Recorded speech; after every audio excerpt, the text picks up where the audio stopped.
وہ کر رہے ہیں. اس کے ساتھ ساتھ ہمارے جو انہوں نے آلریڈی بنا تو پہلے ہی تھا اوورسیز پاکستانی کمیشن جو ہے پنجاب میں بھی ہے اور پاکستان میں بھی ہے. میں اس کا ایک ممبر ہوں, آئی او سی کا, انٹرنیشنل اوورسیز کمیشن کا میں ممبر ہوں, اور اللہ کے فضل سے اب نے اس جون میں اب تک جو ہے 7,800 درخواستیں نپٹائی ہیں, جبکہ اس وقت اب جو اب درخواستیں آئی ہیں وہ 9,500 ہیں. اس پہ کریڈٹ ہے بہت بڑا ہمارے وسیم رحمے ہیں جو وائس چیئرمین ہیں یہ اوورسیز پاکستانیز کے, اور خصوصی طور پر خاص طور پر اس میں جو 90% وہ درخواستیں ہیں جو کہ لوگوں نے ان کے پلاٹس پر, ان کے گھروں پر قبضہ کیا ہوا تھا مافیا نے, وہ ان سے چھڑوایا گیا ہے. تو یہ ایک بہت بڑا گفٹ ہے ہماری جو اوورسیز پاکستانی جو دیار غیر میں رہ کے اپنے بیوی بچوں سے دور رہ کے اپنے ماں باپ سے دور رہ کے ہمارے لیے وہاں دن رات محنت کر رہے ہیں, اور صرف اس ایک ماہ میں انہوں نے $4.5 بلین جو ہے وہ بھیجا ہے. یہ بھی ایک ریکارڈ ہے. ورنہ یہی پیسہ ہنڈی کے ذریعے آتا تھا اور دائیں بائیں ہو کے غائب ہو جاتا تھا, لیکن اب ان کو اتنا بڑا اسٹیٹ انسینٹیو دیا گیا ہے کہ وہ ڈائریکٹ پیسہ جو ہے وہ اسٹیٹ بینک آف پاکستان کے پاس آ رہا ہے. اس کے پورٹل پر جو بھی کوئی اپنا کمپلینٹ آتی ہے اس کا بھی فوری مداوع کیا جاتا تھا. اس لیے مثلا اوورسیز پاکستانی بھائیوں کے لیے یہ جو اوورسیز کمیشن بنا ہوا ہے اس نے سب کلیدی کردار ادا کیا ہے, کیونکہ ان کی پوری زندگی کی جو پونجی سمجھے ہوتی تھی بیچتے تھے اس کے وجہ سے پلاٹ لے لیتے تھے, پلاٹ لے کے آ کے پھر گھر بنا لیتے تھے. لیکن جب یہاں پر واپس آتے تھے تو وہاں تو پہلے مکان بنا ہوتا تھا, وہاں قبضہ ہوا ہوتا. 30 سال 40 سال کے لوگوں نے قبضے کیے ہوئے وہ جناب ہم نے چھڑوائے, چھڑوا کے ان کو جناب ہم نے واپس کیے ہیں. یہ بہت بڑا کام ہے ہمارے اپنے یہاں پہ ایک اور بڑا امپورٹنٹ کویشچن ہے, وہ یہ کہ خان صاحب ایک سسٹم بنانے پہ لگے ہوئے ہیں, اور سسٹم بنانے میں ٹائم لگتا ہے, اور وی ریئلی اپریشیٹ کہ وہ بہت خوبصورت کام کر رہے ہیں.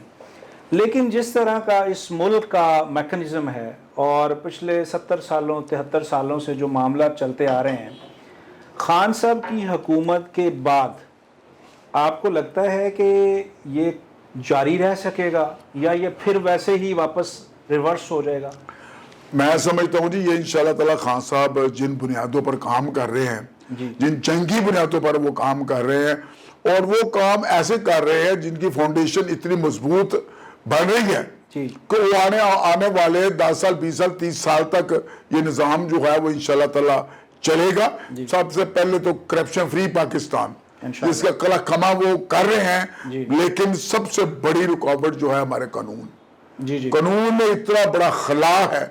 اور جیسا کہ ابھی سال پہلے 6 ماہ پہلے 10 ماہ پہلے کی بات آپ کو پتا ہوگا کہ جناب باقاعدہ بل پیش کیا گیا تو اپوزیشن نے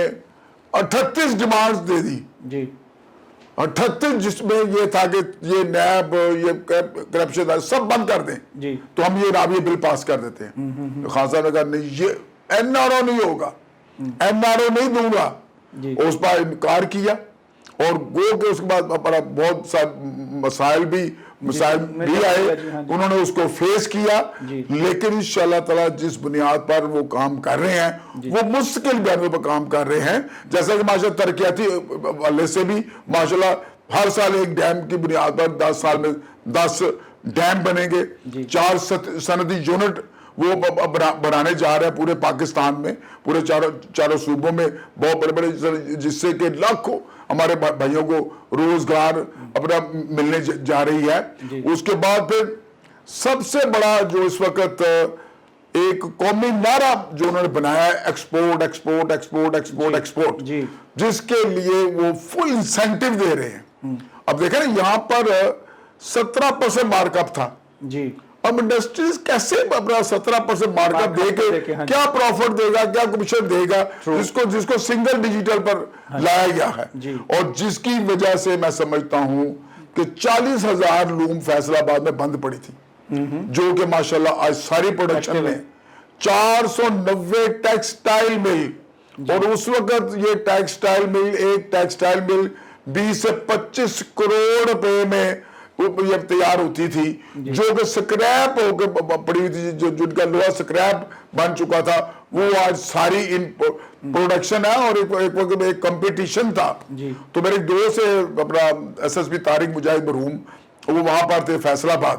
تو میں گیا تو اس طرح ایک بھائی صاحب آئے، حاجی صاحب آئے، جی آپ کی کتنی ملیں ہیں؟ اور طارق مجاہد نے پوچھا، میری یہ 20 ہے۔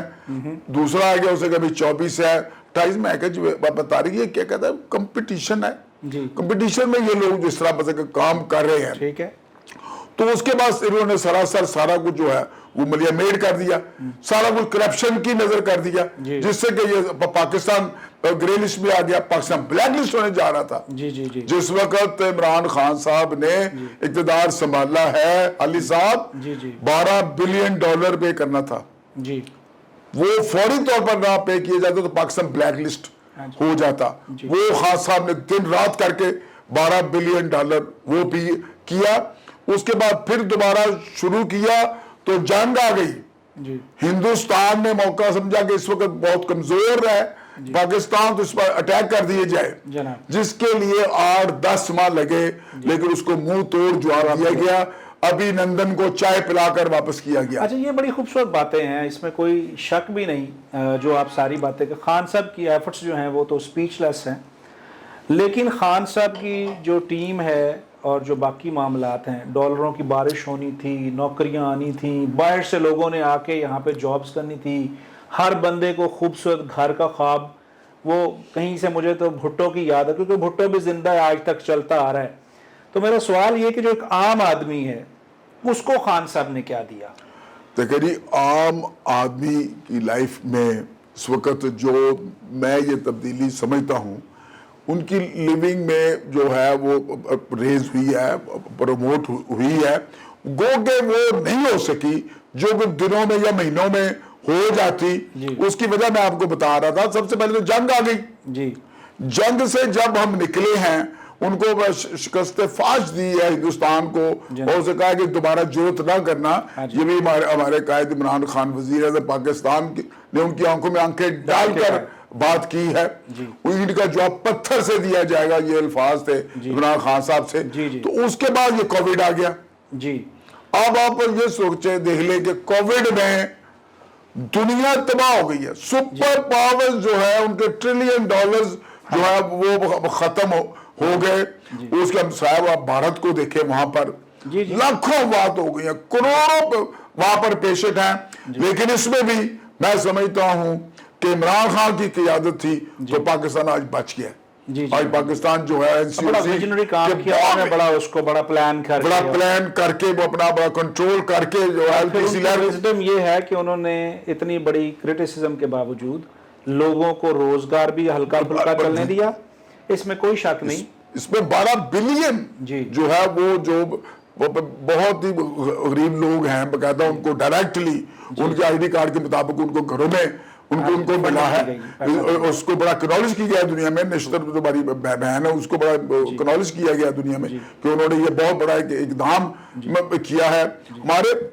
جو ایک بہت محدود وسائل ہیں،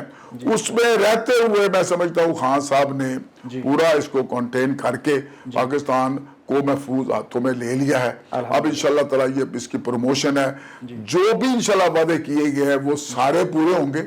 ابھی 2 سال پڑے ہوئے ہیں، اس میں انشاءاللہ آپ کے منہ میں گھی شکر، اللہ کرے ایسا ہی ہو کہ یہ وعدے جو ہیں